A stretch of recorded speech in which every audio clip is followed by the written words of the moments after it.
Good evening सर्वांना. तर आता आम्ही चाललो आहोत कापशी नदी पार करून दुसऱ्या गावामध्ये गणपती बाप्पाच्या मंदिरात. या दोन गावांना जोडणारी म्हणजे आमची कापशी नदी. तर आंब्याला बघा यंदा खूपच मोहर आलाय. यंदा बहुतेक आंबे आम्हाला खूपच खायला मिळणार आहेत. तरी बघा आमची जायची वाट कशी आहे ती. आवड असले की सवड मिळते, तसंच आमचं कायचं झालंय, जास्त कोण काय बायका आल्या नव्हत्या. आम्हीच चाललो होतो. स्पंदन होती आणि बाजूच्या आई होत्या. हे बघा हे आटकीचं झाड आहे. तुम्ही कधी आटकी खाल्लेत का?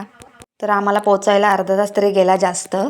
मंदिराच्या समोरच गेटला बघा किती सुंदर डेकोरेशन केलं होतं. ते बारीक काहीतरी पेरलं होतं, काय समजत नव्हतं, पण खूप सुंदर वाटत होते. हे कोथिंबीर आय थिंक असावी. पूर्ण डोंगर दाखवलेला आणि डोंगरातून पाणी दाखवलेलं येताना धबधब्यासारखं, आणि समोर तळं दाखवलेलं आणि बाजूला झोपडी सुद्धा होती. खूप सुंदर वाटत होते हे बघायला. पहा पूर्ण निळं निळं पाणी आहे असं वाटतंय. हे सुंदर डेकोरेशन मला तर खूप आवडलं.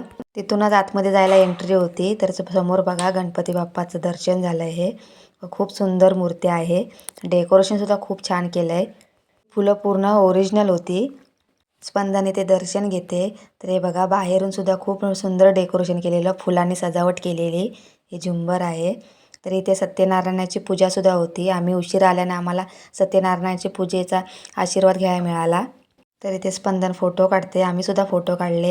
ही बघा गणपती बाप्पाची मूर्ती किती छान आहे. ती खूप सुंदर आहे ही मूर्ती. काल गणपती बाप्पाची जयंती झाली. आज यांच्याकडे 2 दिवस कार्यक्रम असतो. तर याने बघा बाहेरून सुद्धा खूप सुंदर डेकोरेशन केलं होतं. खूप मोठा मंडप केलेला. आम्ही बाहेर मंदिराच्या अंगणामध्ये बसलेलो हळदी कुंकूसाठी. खूप बायका जमल्या होत्या. तर मंडप पहा पूर्ण पाठीसुद्धा खूप मोठा आहे. खूप मोठं ग्राउंडवरती हा मंडप केलेला. इथे माझी आत्यासुद्धा मला भेटली. ती काल आलेली. मला सांगत होती तू पण आज राहा, आज लहान मुलांचे डान्स आहेत. काल भारूड झालं इथे. तर आम्ही इथे हळदी कुंकू वगैरे घेतला आणि घरी निघालो.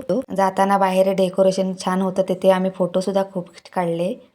डेकोरेशन करायला त्यांना खूप दिवस गेले असणार आहेत, कारण हा रोग रुजायला 2-3 दिवस गेले असणार. फोटो वगैरे काढून झाल्यावर आम्ही निघालो. वाटेमध्ये दुकान होतं, तर आम्ही तिथे काही दुकानात स्पंदने पहा काय घेतले, ते पेप्सी घेतले.